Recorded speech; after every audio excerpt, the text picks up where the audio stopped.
Bonsoir à toutes et à tous. Voilà, je suis dans mon bureau et je vais essayer de vous donner un cours. C'est très très difficile pour moi de parler sans avoir un public en face de moi. Et j'espère quand même que ce sera à la hauteur de ce que vous attendez. Initialement, j'avais prévu de donner un cours que je devais donner à Lyon sur le thème de la paresse et de la tristesse.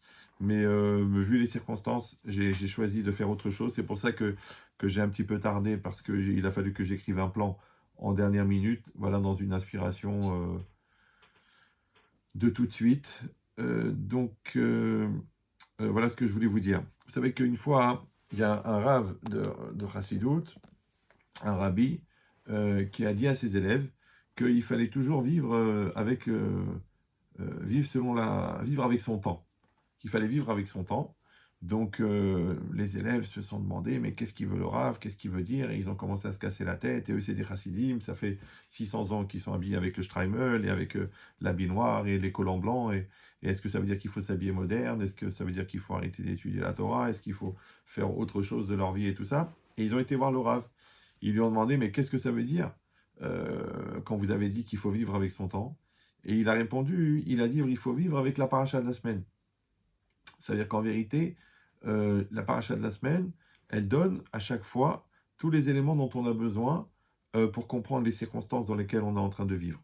Maintenant, évidemment, le taux d'interprétation, il est très, très limité.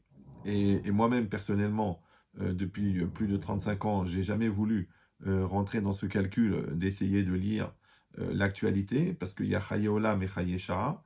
Donc, il y a le temps qui est présent et il y a le temps éternel.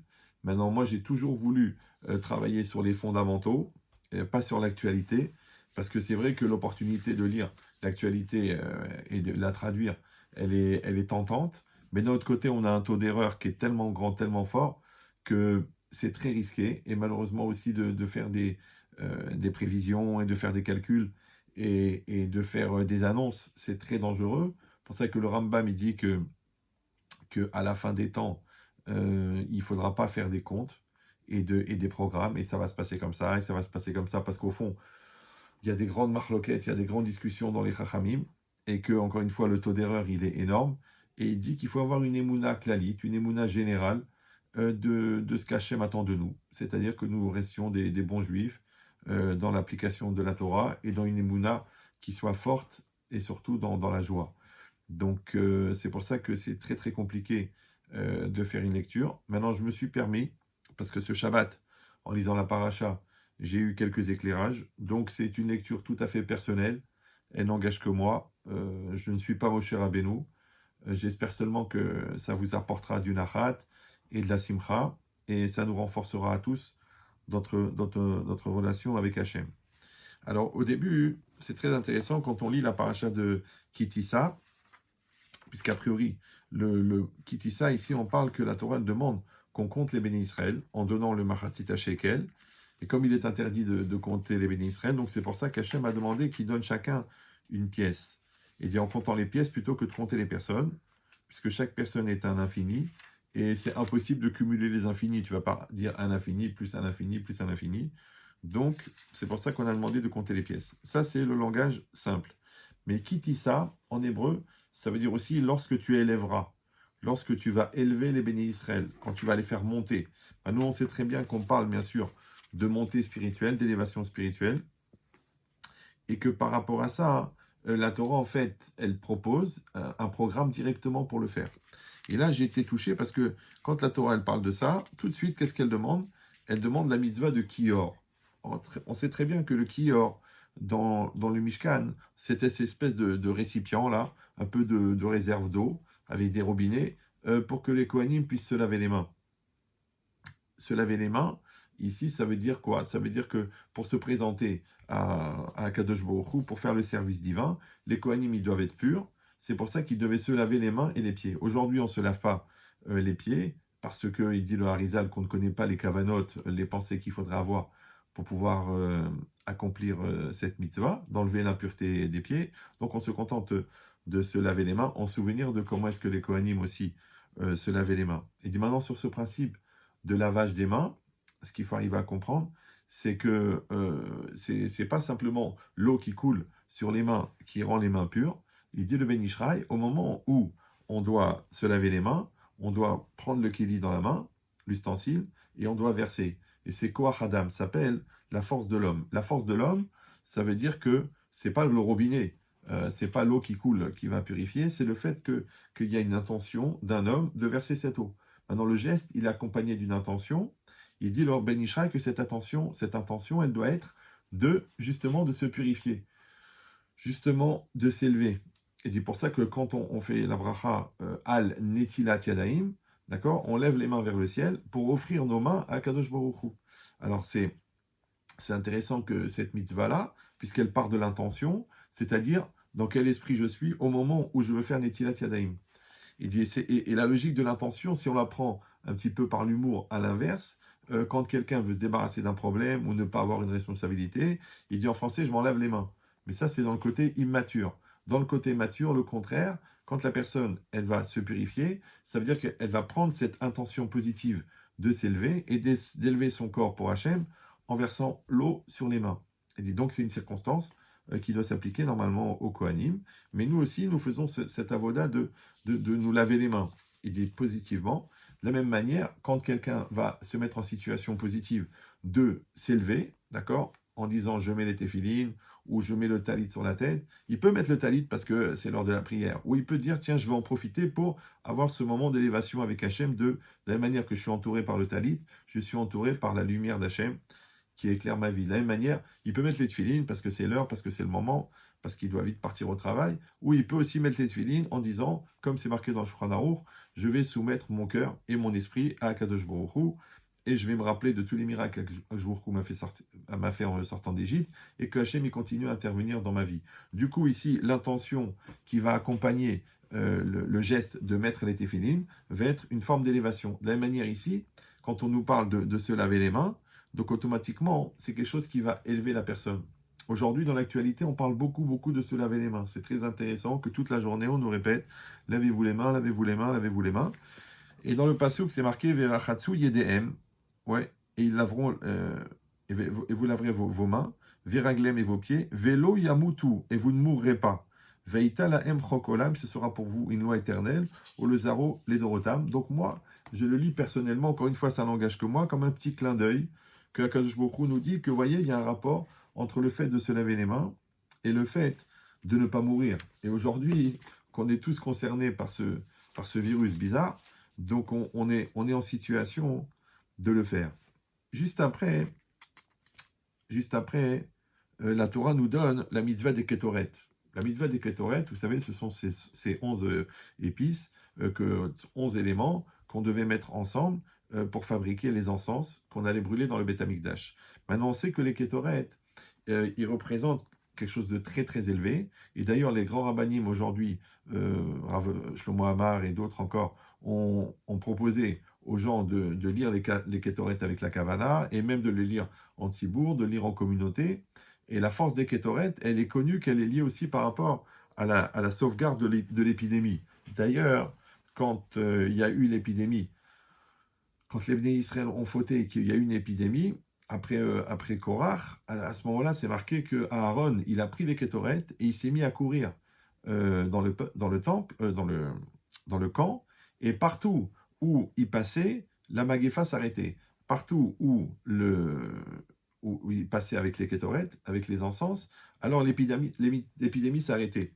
Maintenant, il y a une lecture qui est le côté magique, la Ségoula, que les Ketoret ont ce pouvoir d'arrêter l'épidémie, mais il y a aussi une logique, c'est que quand les bénis Israël voyaient Aaron en train de courir avec les Ketoret, et ils prenaient conscience à ce moment-là de la bêtise qu'ils avaient fait de suivre Korach et de rentrer dans la marloquette, dans la querelle, contre Moshe Rabbeinu et donc contre Hachem.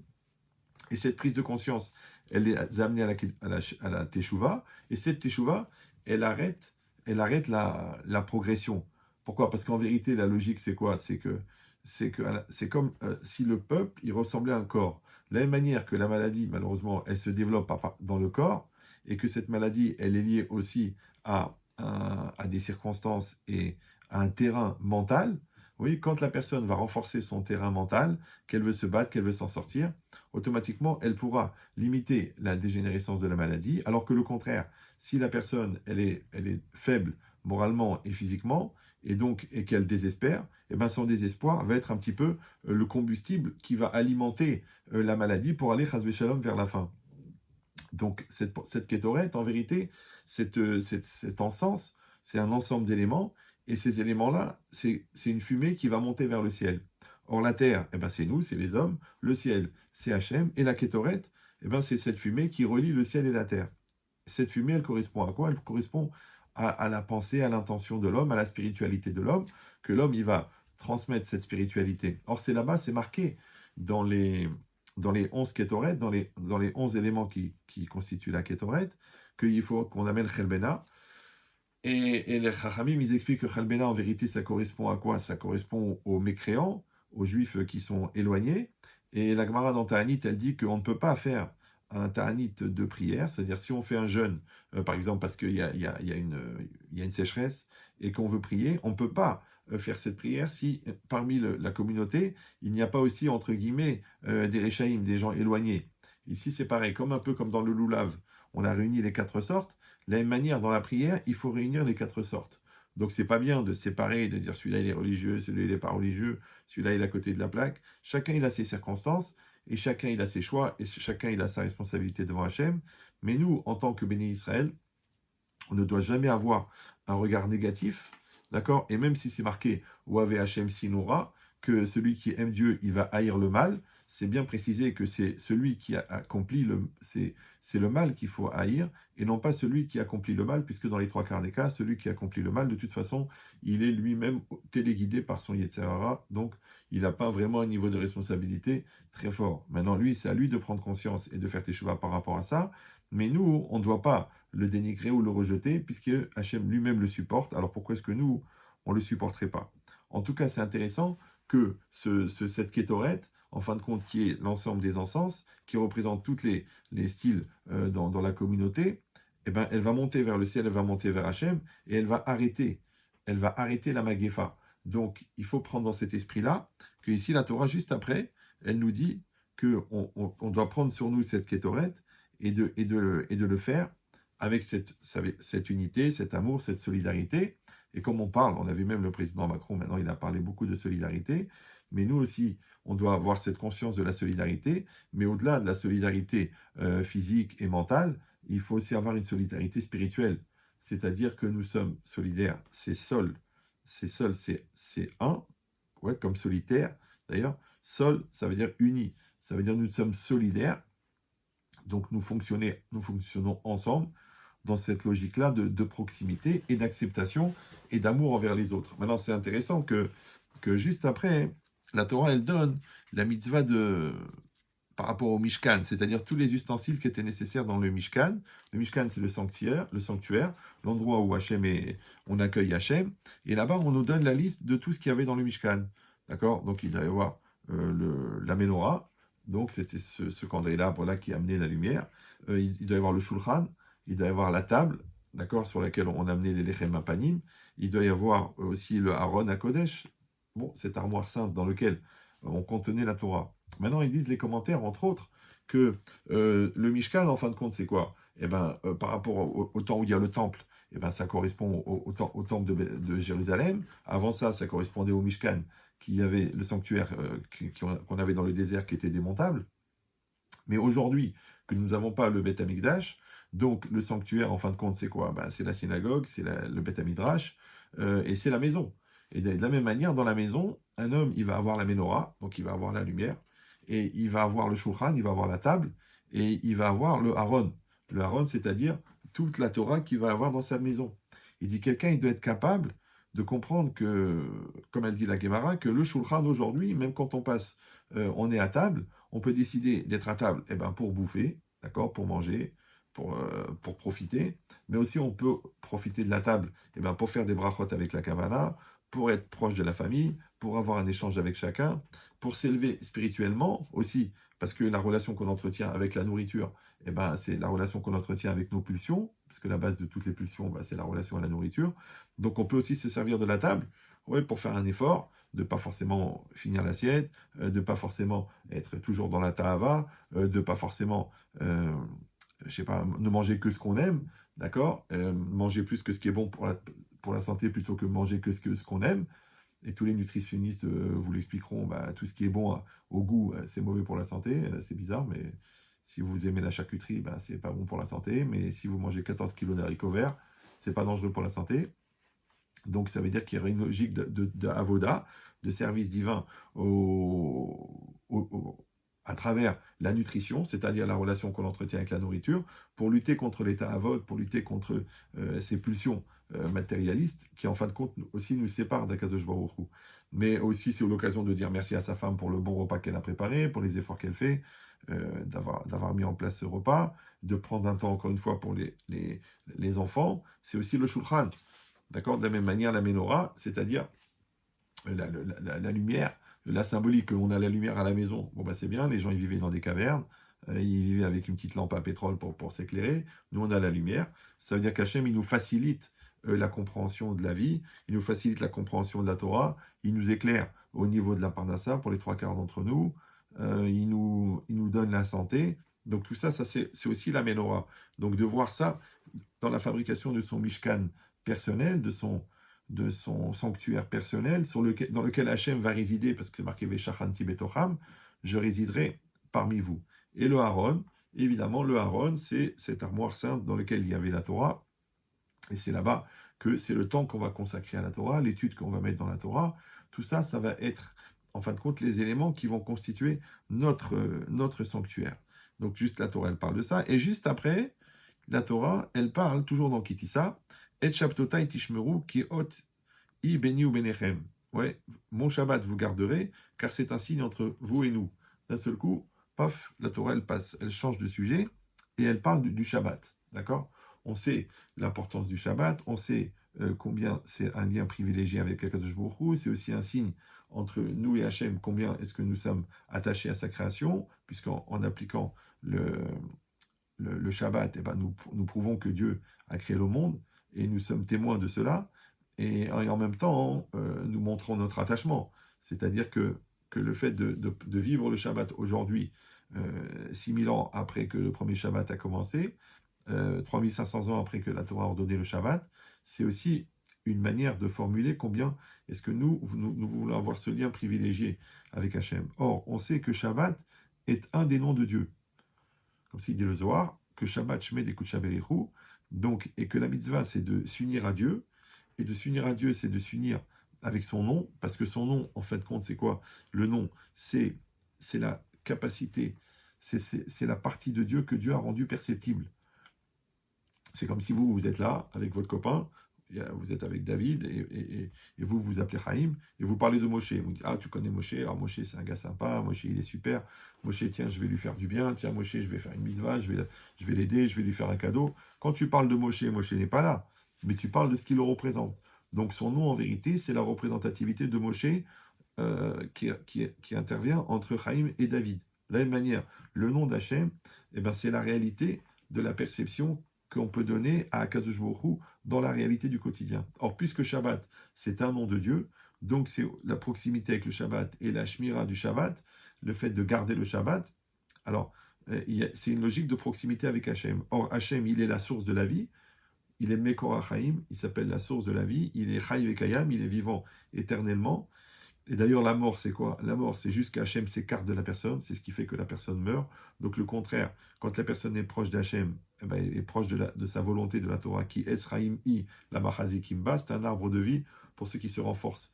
Donc le Shabbat, qui est un temps privilégié, entièrement consacré à Kadosh Baruch Hu, à Hachem, c'est normal qu'il va avoir un pouvoir de protection. Pour ça, qui Ishmera Shabbat, quel Ishmeredi, lorsque je vais garder le Shabbat, eh ben, le Shabbat va me garder.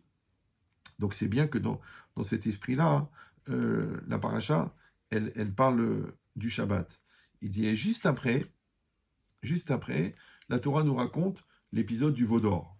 D'accord? Encore une fois, on ne fait rien du tout, juste on suit la paracha de Kitissa qu'on a lu juste le Shabbat qui vient de passer.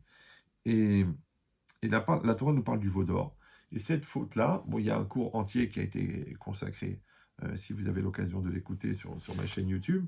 Mais c'est très intéressant que à ce moment-là, les Béné Israël n'ont pas fauté pour faire de l'idolâtrie, il explique les commentaires. C'est pas parce qu'ils voulaient maintenant avoir un nouveau Dieu ou non. C'est parce qu'en fait, Moshe, d'après leur calcul à eux, a tardé à venir. Et le fait qu'Hachem a tardé, eh ben, ils ont été pris de panique. Oui, c'est un petit peu parce que c'est Moshe Rabbeinu qui les a fait sortir d'Égypte, c'est lui qui leur a fait traverser la mer, c'est lui qui les a amenés dans le désert. Et voilà qu'il était parti pour chercher la Torah, il n'est pas revenu. D'accord? Donc maintenant, ils ont commencé à stresser, à paniquer. Et cette angoisse-là qu'ils ont eue, elle s'est traduite par le Midrash raconte que par une vision, une voix d'abord qu'ils ont entendue dans leur tête qui leur disait que Moshe il est mort. Ensuite, une vision qu'ils ont eue de voir la tombe de Moshe Rabbeinu. Et cette panique qu'ils ont eue de ne pas avoir Moshe en face d'eux, qui était le Manhig, et comme ça il explique le Ramban, le Rahaim, qu'en fin de compte, la faute du Vaudor, c'était pas une faute pour aller vers l'idolâtrie, parce que c'est pas possible que juste le peuple, la génération qui a assisté à la sortie d'Égypte, d'un seul coup, Pitom, elle s'intéresse à avoir un autre Dieu. Ça y est, le Dieu, il a déjà prouvé son existence à 100%. Donc en fait, c'était pas pour avoir un Dieu, c'est pour avoir un Manhig, c'est pour avoir un dirigeant. D'accord? Maintenant, c'est intéressant que le dirigeant, un peu comme le mentor, ou comme le rave, ou comme le père, ce sont des repères. Père, c'est repère. Donc c'est intéressant de voir que d'un seul coup, maintenant que les bénis d'Israël ont l'impression qu'ils ont perdu Moshe Rabbeinu, ils n'ont plus de repères, et paf, ils pètent un câble. D'accord?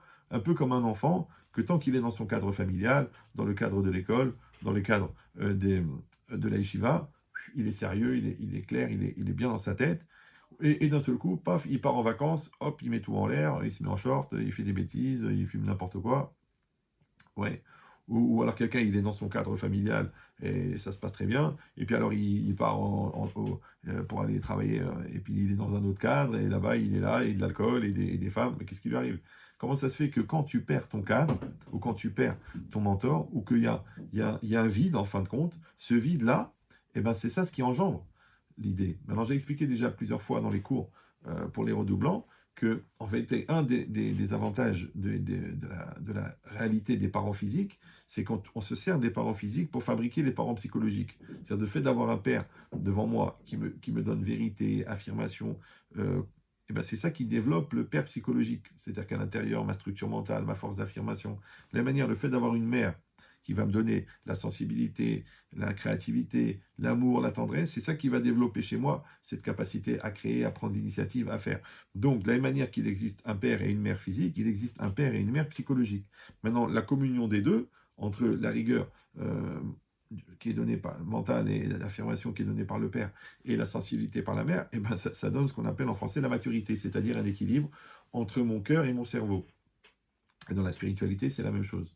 Donc, qu'est-ce qui se passe ici? C'est que si, en absence du père, la personne elle perd un câble, si en l'absence d'un dirigeant, en l'absence d'un rave, en l'absence d'un avis, la personne elle perd un câble, ça veut dire qu'au fond, les choses n'ont pas été acquises. Dans la seule manière de le vérifier, c'est justement comme ça. Ouais, un petit peu comme il y avait dans l'entraînement des commandos. Qu'est-ce qu'on fait? On prend le commando et puis on le parachute après les lignes ennemies, tout seul, avec une boussole et un couteau, et on va voir il va rejoindre son pays. Et c'est très très compliqué parce qu'il est livré à lui-même, il est seul, il est dans le noir, il n'a rien. Donc qu'est-ce qu'il a besoin? Il a besoin du sens de l'orientation, il a besoin du pouvoir de décision. En fait, il a besoin d'être un homme. Et bien de la même manière, ce terrain ennemi, c'est l'obscurité, c'est le doute, et on sait que les terrains d'application de la mitzvah de la Imuna, c'est justement le doute. C'est-à-dire quand on ne comprend plus rien à ce qui se passe, qu'on n'a aucune visibilité, qu'on ne sait pas où on va, qu'on ne sait pas ce qu'on doit faire, c'est justement à ce moment-là qu'il va s'appliquer la mitzvah de la Emouna. Que la Emouna, elle est d'être capable de croire, malgré que les choses nous portent à ne pas croire. Parce que c'est ça la Emouna. C'est quoi la foi? La foi, c'est d'être capable de s'investir dans quelque chose que je ne vois pas. Je m'investis dans Hachem alors que je ne le vois pas, je m'investis dans l'avenir alors que je ne le connais pas, je m'investis dans mon couple parce que j'y crois, je m'investis dans mes enfants parce que je crois en eux. Donc ça veut dire qu'en vérité, la Emouna, c'est d'être capable de s'investir dans ce qu'on ne voit pas. Et c'est de la même manière pour que l'application soit possible de la Emouna, c'est comme on ne peut pas faire de la natation sans piscine. Et bien la piscine, en fin de compte, d'application de la Emouna, c'est le balagan. C'est-à-dire, c'est l'insécurité, c'est l'incompréhension, c'est le danger, qu'on ne sait pas d'où est-ce qu'il vient, d'où est-ce qu'il va. Donc, on est en plein, avec ce corona-là, on est en plein dans une situation qui génère le doute. Et c'est là que, en même temps, eh ben, c'est très stressant, c'est très angoissant, mais en même temps, c'est une opportunité extraordinaire eh ben, d'apprendre à faire du vélo. C'est-à-dire que quand ton père t'a lâché, eh ben, tu te mets à pédaler et tu t'en sors. C'est d'apprendre à nager. Que tu sens que ton corps il va couler, mais tu te débats et tu organises tes gestes, et maintenant tu vois que non seulement tu flottes, mais en plus tu arrives à te déplacer dans l'eau. Alors comment quelqu'un fait pour flotter? Ben, c'est très simple, il remplit ses poumons d'air. Il remplit ses poumons d'air.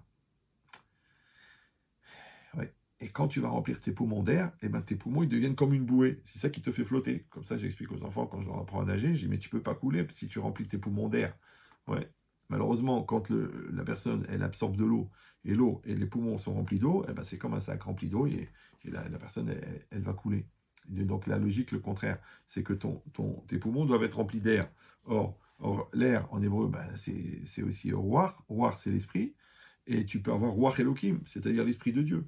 Maintenant, quand toi, tu as fait tout ce travail-là, au niveau, on a dit, du lavage des mains, qui correspond à une élévation spirituelle, que Kitissa lui-même, c'est de fait de s'élever, et ensuite de mettre ses kétorettes, c'est-à-dire encore cette projection-là de ta volonté qui monte vers le ciel, et aussi de prendre le Shabbat et de construire ce Mishkan dans lequel tu vas développer cette capacité. Alors, bah, c'est ça tout l'air qui va rentrer dans tes poumons. D'accord? Donc ça sera un peu normal que cette volonté de faire rentrer l'air dans les poumons, eh ben, elle te sauvegarde, plutôt que le contraire, Chas Shalom, qui a autre chose qui rentre dans les poumons, justement pour provoquer une infection pulmonaire, qui empêche de respirer et qui fait que la personne, elle meurt étouffée. Donc le contraire, Chas Shalom, que la personne, elle arrive à faire rentrer ce roi Elohim, cet esprit divin en elle, et qu'elle respire à fond, et qu'elle soit bien, et qu'elle arrive à s'en sortir. Il dit maintenant, cette logique-là, donc du Vaudor qui est liée à une perte de contrôle, à une situation ambiguë où on ne comprend rien, ou au fait qu'on ne sait pas vers qui se tourner et qu'on n'a pas des réponses claires, mais ça fait partie. Parce qu'en fin de compte, encore une fois, en même temps, ça peut être une situation très très stressante, mais en même temps, ça peut être une opportunité de fabriquer et de concrétiser Saïmouna pour lui donner une force réelle.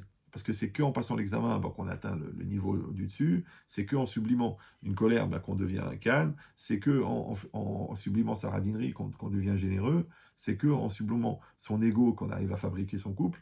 Donc on voit bien que l'épreuve, malheureusement, elle est aussi un décapsuleur de potentiel.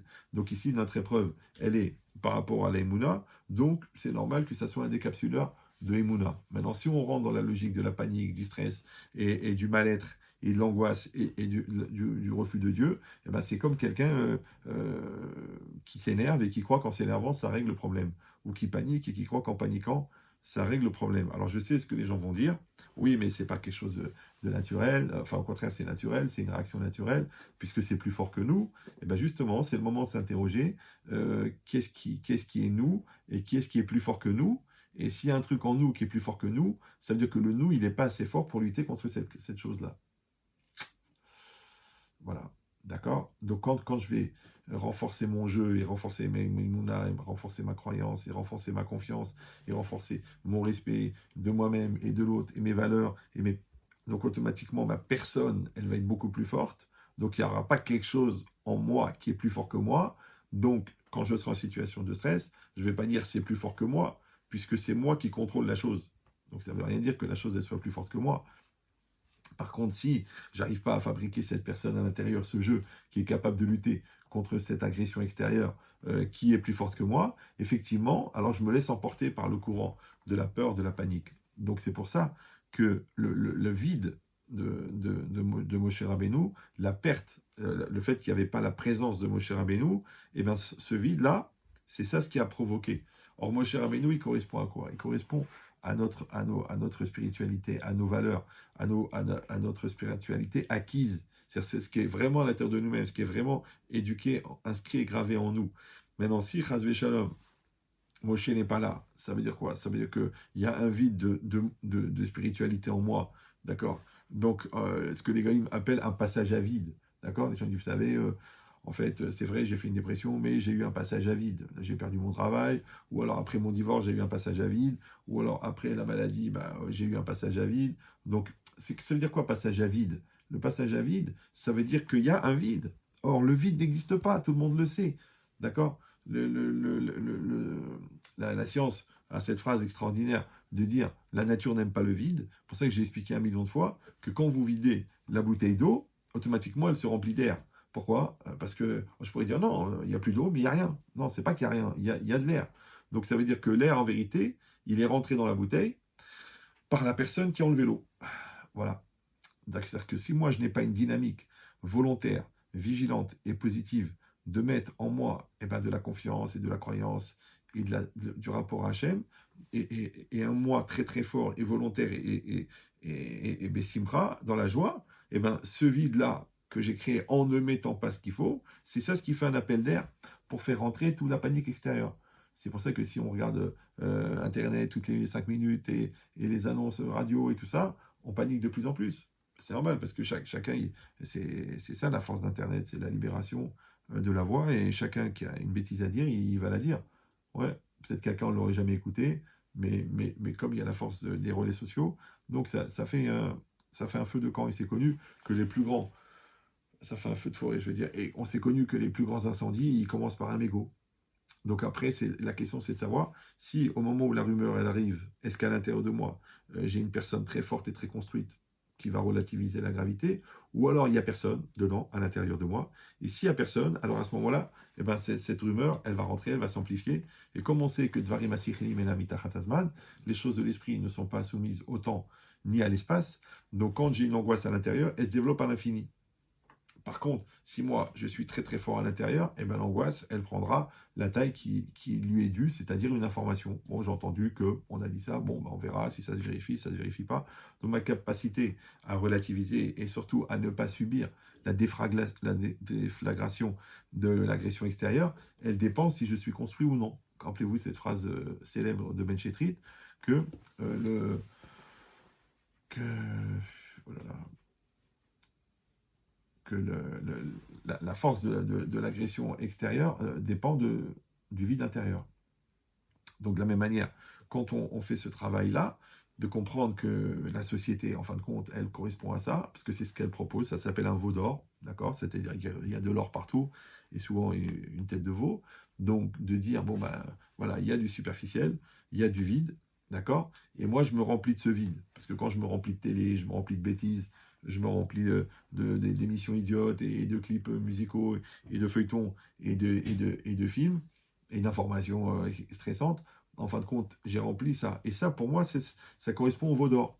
Au veau d'or de l'argent, au veau d'or de la matérialité, au veau d'or de la sexualité déjantée, d'accord, au veau d'or des vitamines illégales. Donc tout ça, c'est le veau d'or. Maintenant, par rapport à ça, on arrive à un niveau de perdition, encore une fois, pas seulement par rapport aux actes qui sont accomplis, mais surtout par le vide qu'elles ont engendré. Bah oui, parce que quand je fais rentrer la bêtise, l'intelligence, elle sort. D'accord? De la même manière, quand je fais rentrer l'impureté, la Torah, elle sort. Et dans ce vide de Torah, c'est là qu'il peut s'installer la peur et l'angoisse et la panique. C'est que les gens toujours, ils viennent, ils disent, bah, Ramen Chetrit, voilà, j'ai fait une dépression. Je dis, mais c'était quoi votre terrain avant? Est-ce que vous étiez quelqu'un d'heureux, bien épanoui dans votre couple, dans votre religion, dans votre travail? Ah non, non, j'ai été mal, j'ai pas confiance en moi, mon père, il m'a castré mentalement, ma mère, elle m'a pas donné d'amour, ma femme, je pense que je me suis trompé, les enfants, je suis très déçu. Donc, il y avait un terrain extraordinaire pour qu'elle rentre à l'intérieur le doute, et ce doute-là matérialisé ensuite dans la dépression. Et ben c'est, de la même manière, si psychologiquement c'est comme ça, physiquement et spirituellement, c'est exactement la même chose. C'est-à-dire que c'est à moi de fabriquer cette personne très très forte qui va réussir à ne pas tomber dans ce piège. Et encore une fois, cette situation-là, elle porte justement à faire cette panique et ce stress. Mais d'un autre côté, on a dit, c'est aussi un potentiel, c'est-à-dire une opportunité de fabriquer une émouna qui soit vraiment fondée, parce que là, on est devant l'obscurité, et l'obscurité, elle nécessite la lumière de la croyance. C'est pour ça que c'est marqué les Hagid, Baboker Hasdecha, Ve'emunatecha balelot, pour dire tes bontés le matin, Ve'emunatecha, et ta croyance, ta confiance, bah, les lots dans la nuit. Ils disent les commentaires que en fait la nuit, eh ben, c'est quand tout va mal dans ta vie et que tu vois pas l'avenir et tu sais pas où ça va et tu sais pas comment t'arranger avec cet enfant et tu sais pas comment tu vas terminer le mois pour la parnassa et tu sais pas où tu en es au niveau de ton couple parce que tu regardes ailleurs alors qu'en fin de compte tu as une femme magnifique. Donc quand il y a cette nuit là, on a besoin de la émouna. Alors pourquoi le passouk il a dit la guide baboker chazdecha, ouais, ben, c'est quoi boker? Si là il a, ça veut dire les situations où tu comprends rien à ta vie, ben boker, ça veut dire que le matin, ça veut dire que quand tout est clair, quand tu te lèves le matin, il fait beau, oh, tu sens que tu vas faire une bonne journée, tu finis ta prière à Yerushalayim à 8 h du matin, tu sors, ah, tu dis ce soir, aujourd'hui, je vais te déchirer au travail, je vais te déchirer dans le limoud, dans l'étude de la Torah, ça va se passer très bien. Et bien ça veut dire que c'est les périodes dans ta vie où ça va très très bien. Et bien les périodes dans ta vie où ça va très très bien, à ce moment-là, il y a une alternative. C'est où tu vas dire merci Hachem pour toutes les bontés que tu m'as fait. Soit tu vas dire, ah, t'as vu, je suis un super vendeur, c'est pour ça que le business il marche. Ouais, je suis un super intelligent, c'est pour ça que je comprends tout à ma vie. Je sais très bien maîtriser tout ce qui se passe dans mon couple, c'est pour ça que ça fonctionne. Je sais éduquer les enfants, c'est pour ça que ça va. Donc, si je me ramène tout le mérite à moi-même et que je ne suis pas capable de dire merci, eh ben, le fait de ne pas dire merci, eh ben, ça ne fabrique pas chez moi le fait que je me fasse dépendre d'Hachem. Et cette dépendance d'Hachem, eh ben, j'en aurais besoin quand? Au moment où j'arrivais à une situation d'obscurité. Ouais, c'est au moment où j'arrive devant la maladie, ou devant la souffrance, ou devant le doute, ou devant la peur, ou devant l'angoisse, ou devant la pauvreté, que là, j'ai besoin de mes valeurs. Or, les valeurs, je les ai fabriquées quand ça allait bien. C'est que celui qui dit merci à Dieu quand ça va bien, c'est lui qui sera capable de dire grâce à Dieu quand ça va mal. Maintenant, comment Hachem peut intervenir dans ma vie si moi-même je ne le fais pas rentrer? Maintenant, c'est pas de la méchanceté, c'est moi, au fond, je ne le laisse pas. D'accord? C'est comme si je jette la clé par la fenêtre et je dis comment ça se fait que j'arrive pas à ouvrir la porte. Mais voilà, la clé, on te l'a donnée. On te l'a donnée. Tu as un Ben Israël, tu es un serviteur d'Hachem, tu as la Torah, tu as les mitzvot. Ça fait 3500 ans que ça fonctionne. Fais ce que tu as à faire. Ah, tu dis, ah, ça me saoule, j'ai pas la tête, j'en ai marre de ces contraintes, c'est trop compliqué, les tuilines, c'est difficile, le Shabbat, ça tombe samedi, la cache-route, c'est contraignant. Ah bah c'est comme tu veux, il n'y a pas de problème, tu as le droit.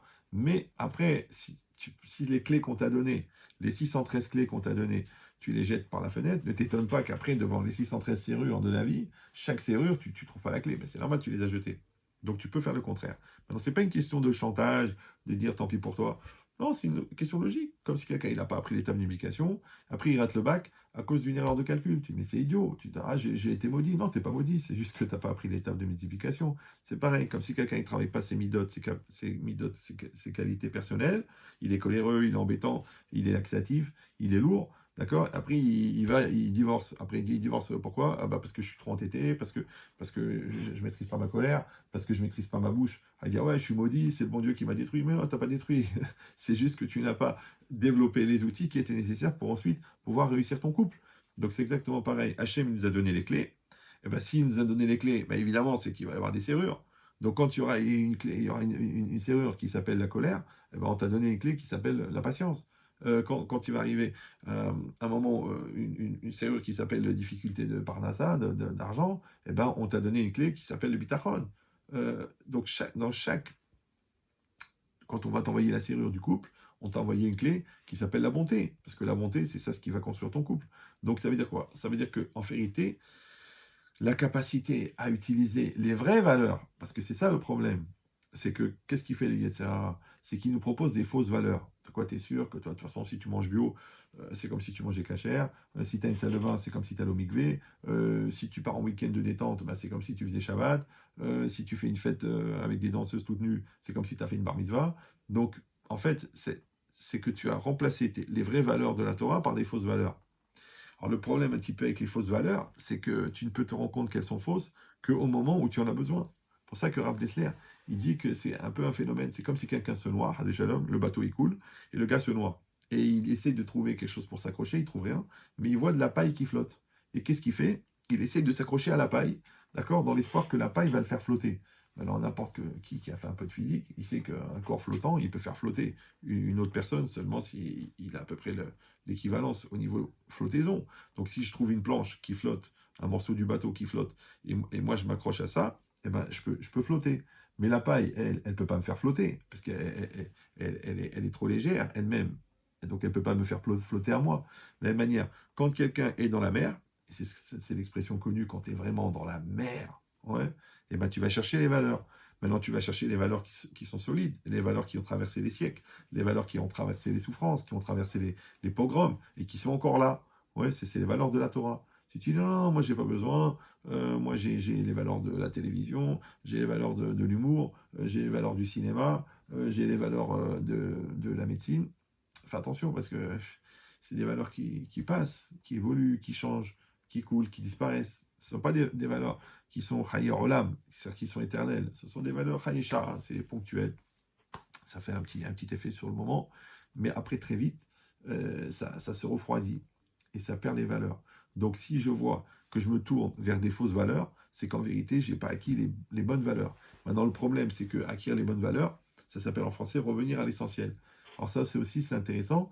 Tout à l'heure, quand j'ai écouté Emmanuel Macron qui a fait son annonce, il a dit, bon, le fait d'être enfermé, d'être confiné à la maison, c'est aussi, je cite ces mots, retrouver le sens de l'essentiel. C'est extraordinaire.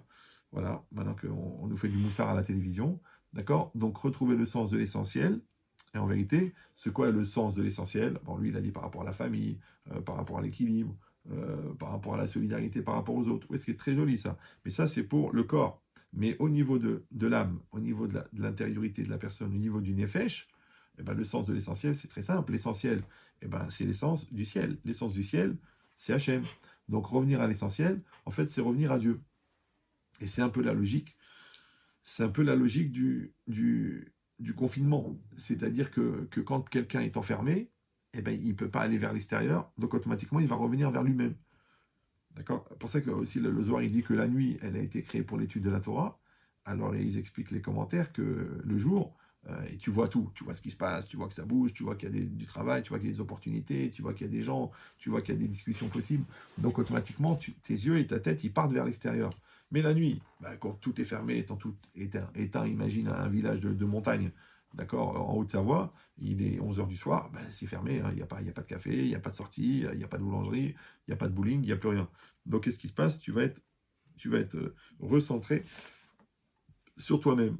D'accord? Donc maintenant, quand la Torah, elle te dit, écoute, il y a beaucoup de choses à faire et tout ça, mais fais un effort de te recentrer sur toi-même, et tu dis, arrête de me saouler, tu me prends la tête, moi je vais faire la teuf, je vais rigoler, je vais te dire, ok, bon alors puisque tu n'arrives pas à t'organiser pour te retrouver toi-même, bah, je vais t'organiser moi.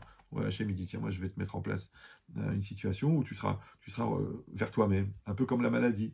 Voilà, la maladie, c'est quoi? Ben, tu cours, tu cours, tu cours. Le médecin qui dit faites attention à ça, faites attention à ça, faites attention au cœur, faites attention. Je dis, laissez-moi tranquille, j'ai une santé de fer. De toute façon, le bon Dieu n'existe pas. Moi, je fais ce que je veux, je fais ce que j'ai à faire, et je développe, et je travaille, et je cours. Et paf, le bon Dieu il dit stop, arrêt sur image. Il prend ton agenda, il marque 6 mois au lit, paf. Arrêt cardiaque ou difficulté, et tu te retrouves au lit, d'accord? Tu fais les salles d'attente, donc tu attends, tu rends les spécialistes, ils font des scanners. Après, tu te dis, écoutez, voilà, vous avez ça, bon, il faut un traitement. Et puis, vous restez au lit. Qu'est-ce que tu fais au lit toute la journée? Alors, ben, tu regardes la télé, tu lis des bouquins, ou alors tu réfléchis. Où j'en suis? Qu'est-ce qui s'est passé? Tu regardes le sens des priorités. Comment ça se fait que je me suis éloigné de ma femme parce que j'ai zoomé sur la secrétaire? Pourquoi je me suis éloigné de mes enfants? Parce que j'ai zoomé sur le travail. Comment je me suis éloigné de Dieu? Parce que j'ai zoomé sur moi-même. Donc, en vérité, tu regardes où est-ce que tu zoomes. Dans cette capacité à se recentrer, c'est l'avantage du confinement. C'est l'avantage, d'accord? Parce que tu te retrouves dans un endroit fermé où tu ne peux pas faire grand-chose, tu ne peux pas aller vers l'autre. Donc, il te reste à aller vers toi-même et à aller vers ton essence. Donc, on va écouter le président Macron et on va retrouver le sens de l'essentiel. La seule différence, c'est qu'on va rajouter l'étude de la Torah, la lecture des Teilim, la concentration dans la prière, l'application des mitzvot comme il faut, de faire toutes les prières et les brachot avec la kavana, à Shariatzar, on va prendre notre temps, on va pas le faire en courant, à manger une pomme, et ben, on va se concentrer sur bien faire Boré Peria Etz avec les pensées qu'il faut. Donc chaque chose qu'on va faire, en fin de compte, on va le faire en se recentrant sur l'essentiel, et ça devrait fonctionner très bien. Et juste après, la Torah nous parle, elle nous dit que Hachem, il a demandé à Moshe Rabbeinu de faire des autres luchot. Pesol lecha shne luchot avanim karishonim. Oui, grave pour toi, taille pour toi d'autres deux louchot comme les premières, vekatafti à la louchot, et j'écrirai sur ces tables, et advarim asher ayu à la louchot arishonim, qui étaient sur les premières asher shibarta que tu as cassées. Parce que vous vous rappelez un petit peu l'événement, c'est que quand les bénis Israël ont fait le veau d'or, et ben Moshe il est descendu avec les tables, quand il a vu, eh ben, il les a jetées, ouais, elles se sont cassées, les lettres se sont envolées, après il a encouragé les bénis Israël à faire teshuva, et après Hachem, il a dit, bon, bah, va falloir des autres tables. Il dit, mais cette fois-là, les tables, c'est toi qui les tailles. D'accord. Alors il dit, maintenant, le rat de base, en vérité, les tables de la loi, c'est quoi? Eh ben, c'est le cœur de l'homme. Et dans le cœur de l'homme, Hachem, il envoie la Torah. D'accord. C'est-à-dire, il va inscrire à l'intérieur de l'homme. Ça, c'était le feu divin qui a gravé à l'intérieur à l'intérieur de la pierre, qui a gravé les lettres de la Torah. Il dit, maintenant, le premier temps, quand les ministres sont sortis d'Égypte et qu'ils avaient fait cet effort d'élévation extraordinaire, Hachem leur a donné le cœur et il leur a donné la Torah. Donc il leur a donné un cœur entier nouveau, il a taillé dedans. Mais malheureusement, quand les ministres ont fait le veau d'or, un peu comme quand un enfant il perd sa finesse et sa candeur, ou un homme il détruit sa crainte d'Hachem, donc c'est ça, il a cassé son cœur, parce que le cœur c'est l'endroit de résidence d'Hachem, donc c'est ça, Aluchot Asher Shibarta, ce sont les tables que tu as cassées par la faute, donc il va falloir des nouvelles tables. Mais ces nouvelles tables, c'est toi qui vas être obligé de les faire. Et c'est ça la Teshuvah. C'est-à-dire que la personne elle-même, elle va se reconstruire, elle va changer ses habitudes, elle va changer sa manière de vivre, elle va changer sa relation avec la matière, avec le temps, avec la spiritualité. Et là, en fait, elle va faire les nouvelles tables. Avanim. Maintenant, fabrique-toi un autre cœur, lève Hadash, un autre cœur, Karishonim, comme les premières, c'est-à-dire qu'elle doit avoir la même capacité de réception de la Torah, sauf que maintenant c'est toi qui vas fabriquer le cœur, et tu vas recevoir cette Torah. C'est comme un enfant, il est jeune, il est jeune, il apprend la Torah, il apprend. Mais en vérité, il n'y a pas une personnalité qui dit je veux. Et après, il fait des bêtises, il fait des avérotes, il lâche un peu, et après, quand il revient, il fait teshuva, et là, il revient à Shaval Alev, d'accord. Il fait teshuva, et il ramène son cœur à Dieu, et à Dieu, à ce moment-là, il lui renvoie la Torah. Et à ce moment-là, la personne, elle reçoit la Torah avec la conscience, elle reçoit la teshuva avec la maturité, elle reçoit le Shabbat avec l'intelligence, pas simplement parce que ses parents l'ont obligé, elle reçoit la pudeur aussi avec la kedusha, la sainteté de la pudeur, et pas simplement parce qu'il fait froid et il se couvre bien. Donc ça veut dire que cette teshuva en conscience, ça s'appelle les nouvelles louchot, les nouvelles tables de la loi. Donc Akadosh Baruch Hu, il nous propose, il nous met en situation de fabriquer ce nouveau cœur, justement dans ce confinement, dans ce temps que nous avons pour le faire, il nous propose de fabriquer ce nouveau cœur pour pouvoir accueillir Hachem et la Torah en nous. Donc, et en mettant Hachem en nous, évidemment, on met l'essentiel. En mettant l'essentiel, on fait ressortir le superficiel, donc le veau d'or. Et avec le veau d'or, et part aussi la panique et la peur qui était, on a dit, le résultat du manque de Emouna. Et juste après, donc Moshe Rabbeinu a prié pour que Hachem accepte la Teshuvah des bénis Israël. Et Hachem, Hachem, il a répondu que Moshe a demandé Vesalarta la nous, donc tu pardonneras à nos fautes, Utratotenu, Utraltanu. D'accord. Ça veut dire que tu feras de nous ton héritage. Et Hachem, il a une réponse incroyable. Incroyable. Vayomer, il a dit Ine Anochi Korid Brit Neged Kolamecha. Ouais, voici que je vais faire une alliance face à tout le peuple, tout ton peuple, et c'est Niflaot. Regardez la traduction, l'extraordinaire.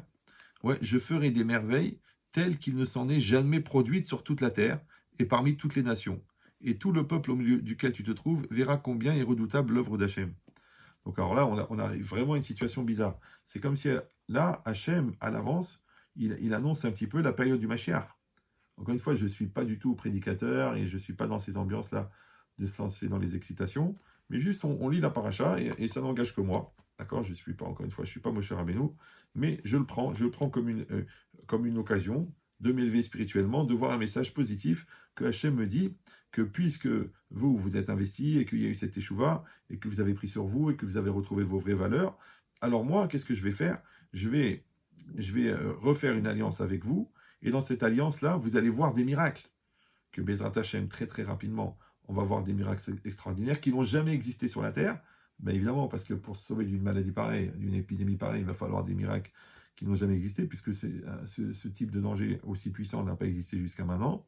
Et tous les peuples verront, Bezrat Hashem, ça sera l'éclairage que que Hachem et nous allons apporter au peuple, qui n'aura où que Hachem, il est redoutable, ouais, et Hachem, Anéosé, il marche, ouais, pour tous ces miracles que je m'apprête à accomplir avec toi.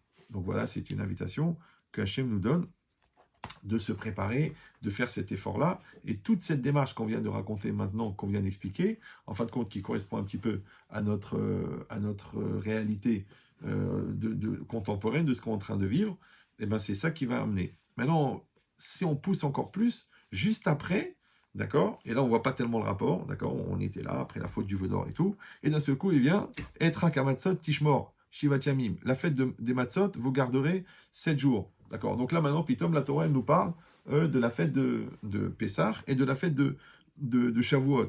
Vechaga Shavuot, Aselecha, Bikure, Ketsir. D'accord. Donc nous, c'est bien, parce que nous, on est justement à la veille de Pessah, donc on est encore plus dans l'actualité. Le bon Dieu nous dit, voilà, faites ce que vous avez à faire pendant les 30 jours, et si Dieu veut, vous ferez la fête de Pessah dans la joie. Et on sait que la fête de Pessah, eh ben, c'est une libération. Et que Yetziat Mitzrayim, la sortie d'Égypte, eh ben, ça correspond à Yetziat Metzarim, la sortie des limites, que les limites, elles nous sont imposées par le Yetzer Hara, par la bêtise, par la lourdeur, et que quand on fait cette mitzvah-là de rechercher le Hametz, d'enlever le Hametz qui correspond au Yetzer Hara, qui correspond à l'orgueil, à la bêtise, d'accord, on va faire cet effort-là de se purifier au niveau spirituel comme au niveau matériel. Et bien évidemment, on va arriver à une soirée de Pessah, qui va être un moment de libération, et une fête de Shavuot, qui va être une réception de la Torah à 100%. Donc, on voit comment est-ce que Akadosh Baruch Hu nous a donné carrément le programme, d'accord, de ce qu'on est en train de vivre et de ce qu'on est censé vivre, Bezrat Hashem, dans un bon esprit, pour des bonnes nouvelles, pour tout Am Israël. Maintenant, on devait lire aussi ce Shabbat, la Parashat Para. Parashat Para, ça fait partie des 4 parachiotes qu'on doit lire avant Pessah. Et ce Shabbat-là, qu'on vient de passer, c'était Parashat Para. Or, cette mitzvah de Parashat Para, elle est un peu spéciale, puisque vous savez tous qu'elle correspond à la mitzvah de la vache rousse, et que la vache rousse, c'est l'exemple par excellence de la mitzvah qui est incompréhensible. Parce que dans la Torah, il y a des lois compréhensibles, ne pas tuer, ne pas voler, d'accord, et il y a des lois incompréhensibles, d'accord, comme les tifilin, bon, pourquoi c'est carré, pourquoi c'est noir. Ouais, bon, c'est la mitzvah de Souka, bon, c'est des choses qui sont la mitzvah de mikvé, de rentrer dans le mikvé pour se purifier, c'est quelque chose qui est pas intellectuellement accessible, même si à l'intérieur on peut rationaliser et trouver des sens, et les chachamim nous ont donné des sens, mais ça fait partie de ce qu'on appelle les lois incompréhensibles, les chukim. Mais la loi par excellence du roc, c'est-à-dire la loi représentative maximum du dogme sur lequel il n'y a pas à réfléchir parce que c'est un décret divin, et bien ça c'est la vache rousse, d'accord. Encore une fois, ça n'exclut pas qu'on doit étudier la Torah tous les jours, et que nous formons des intellectuels extraordinaires, et que nous avons une réflexion incroyable, et que nous avons une puissance de compréhension et une culture à travers la Torah qui est énorme et qui est incroyable, mais ça fait partie aussi que ce que tu peux comprendre, c'est une mitzvah de comprendre, et ce que tu ne peux pas comprendre, c'est une mitzvah d'accepter. Parce que c'est un grand piège dans l'intellectualisme, c'est de croire que tout ce que je ne comprends pas, c'est faux. D'accord. Donc c'est pour ça qu'il y a beaucoup de choses qui sont fausses d'après beaucoup de personnes, parce qu'en fin de compte, ils refusent ce qu'ils ne comprennent pas. Alors qu'en vérité, tout ce que je peux comprendre, c'est une mitzvah de comprendre. D'accord. Par contre, à partir de là où je ne peux plus comprendre, et il y a des domaines qui sont pas compréhensibles, même dans la science, tout le monde sait qu'il y a plus de choses qu'on ne sait pas que de choses qu'on sait. Alors le Rav de Brisk, il avait dit, la Emouna, la croyance en Dieu, commence là où la philosophie s'arrête.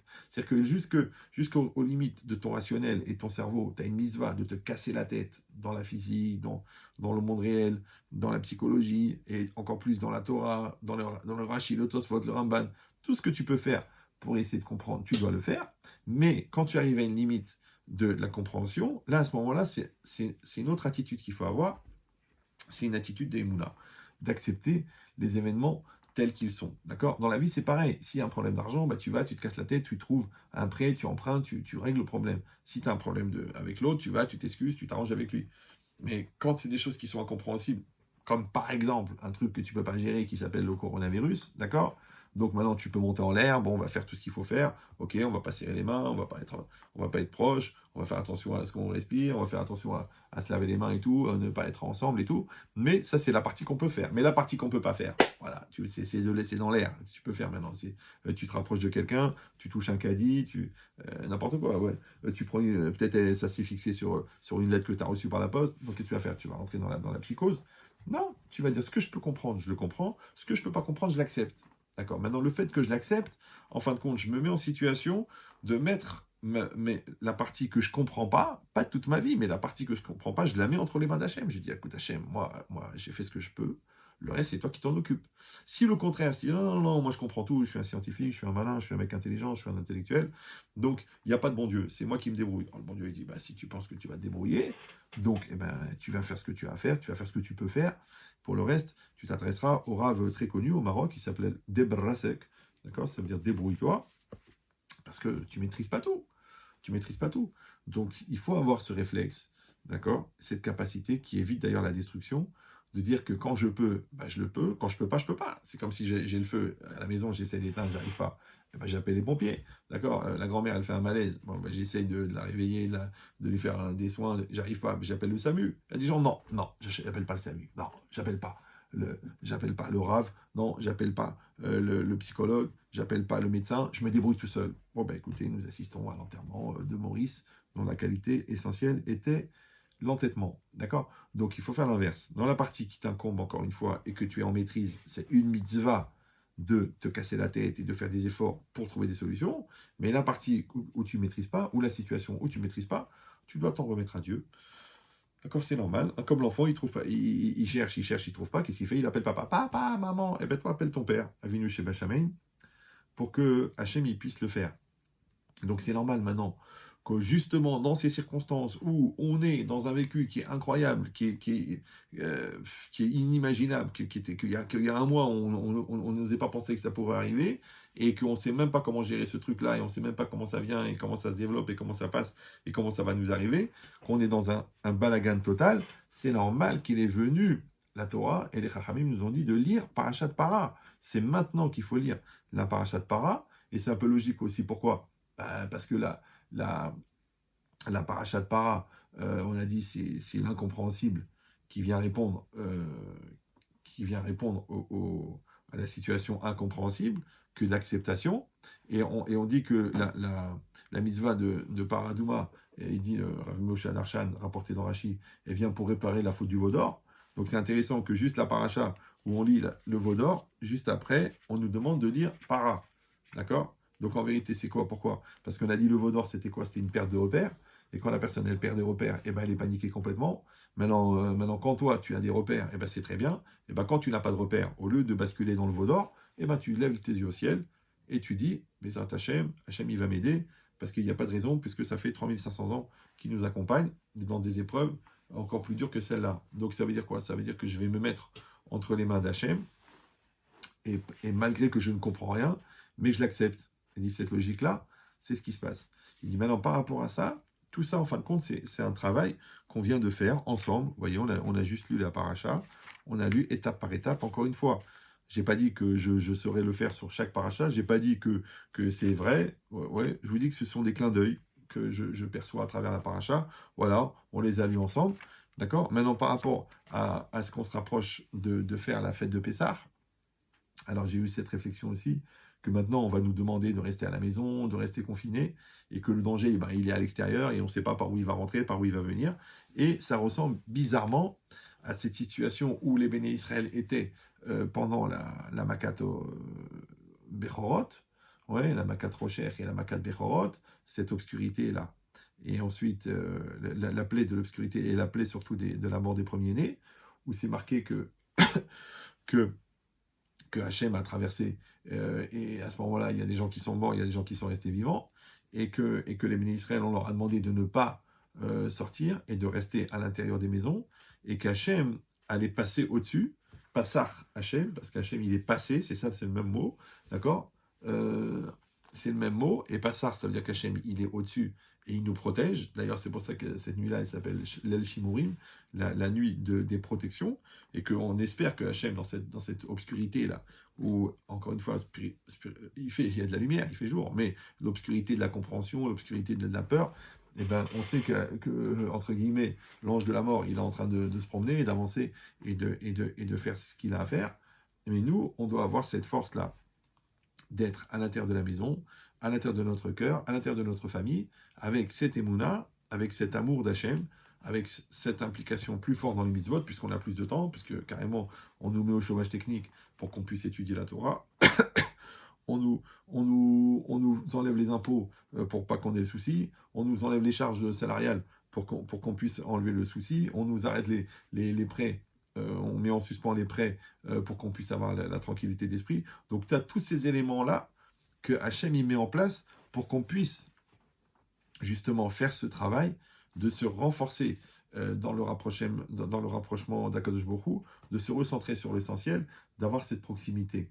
Pour que Be'ezrat Hachem, on arrive tranquillement à la Géoula, à la sortie d'Égypte, oui, mais avec le niveau qui est adapté.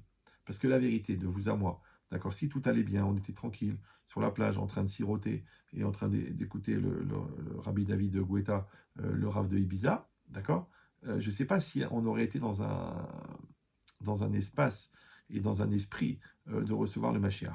Alors que on dit que Mashiach, il a deux manières de venir, soit que les bénis Israël, dans un élan extraordinaire de spiritualité, ils atteignent ce niveau de maturité et ils deviennent tous dans la religion, dans la Torah et avec Hachem, et à ce moment-là, Mashiach, il vient, ou alors Hachem, il envoie un roi extrêmement méchant, et il met une telle pression sur les bénis Israël, un petit peu comme Aman a fait avec la génération de Mordechai et Esther, et qu'à cause de la pression, les bénis Israël font teshuva.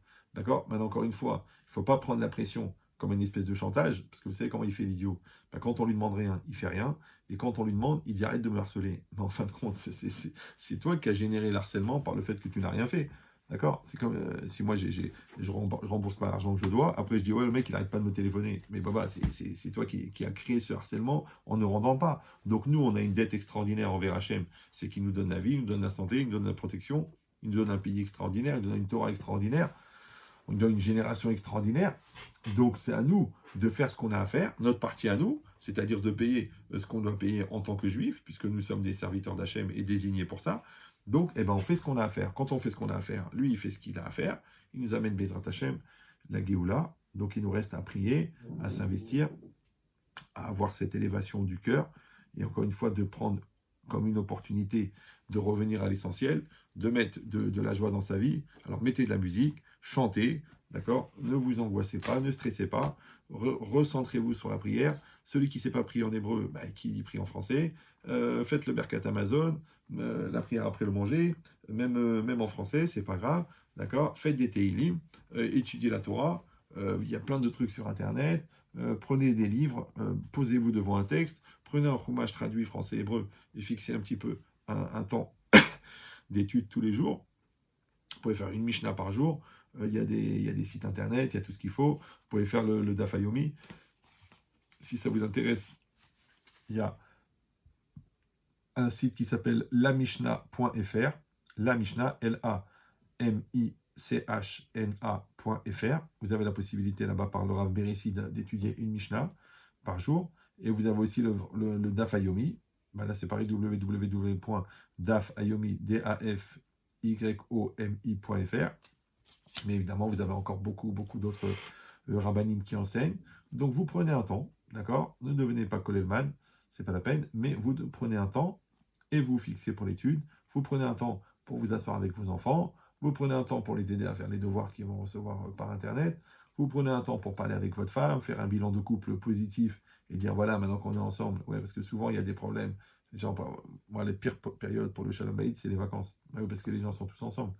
Maintenant, si tu t'es servi du travail pour fuir ta famille, le jour où tu te retrouves avec eux, ils te sortent par les yeux. Mais si tu te sers du travail pour être content de retrouver ta famille, donc à ce moment-là, maintenant que Hachem nous a mis, entre guillemets, nous a obligés, la société, même la société nous oblige à rester en famille. Donc ça veut dire que c'est peut-être le moment de reposer les choses et d'améliorer et de faire que tous les liens ils soient solides. Donc comme les liens avec les gens qu'on aime, comme les liens avec Akadosh Baruch Hu, et ben, que ça soit solidifié, que ça soit renforcé, et cet élan extraordinaire, positif, envers nos proches et envers Hachem, Bezrat Hachem, il amènera la Géoula. Voilà, merci beaucoup. Je vous profiter de votre présence sur le net pour consacrer ce cours pour la Refoua Shelema de Nissim Ben Mesaouda, Bezrat Hachem, que Hachem il emmène, et aussi pour une, je me rappelle plus de son nom, pour une Céline, bon, que Hachem il sait qui c'est, d'accord. Et Bezrat Hachem, on entend tous des très très bonnes nouvelles. Je sais que parmi vous, il y a des gens qui ont des mariages bientôt, je sais qu'il y a des gens qui ont des bar mitzvot, mais on leur souhaite, Bezrat Hachem, que ça se passe dans les meilleures conditions possibles, et bien que s'il y a du monde, ben, il y a du monde, et s'il y a moins de monde, c'est pas grave, qu'ils aient la bracha d'Hachem, et plus tard, si Dieu veut, quand tout ira mieux, et ben, ils pourront faire une simra dans une belle salle, avec le meilleur traiteur possible. Donc je vous souhaite que du bonheur, que du bien, et je m'excuse, pour moi c'était très très compliqué, parce qu'encore une fois, c'est très artificiel de parler en face d'un téléphone, même si j'essaie de le convaincre, et je sens que le téléphone lui-même, il est en train de faire teshuva, mais j'espère que vous n'avez pas été déçus et que, si Dieu veut, on pourra continuer ce partenariat. Je vous embrasse tous et que du bonheur.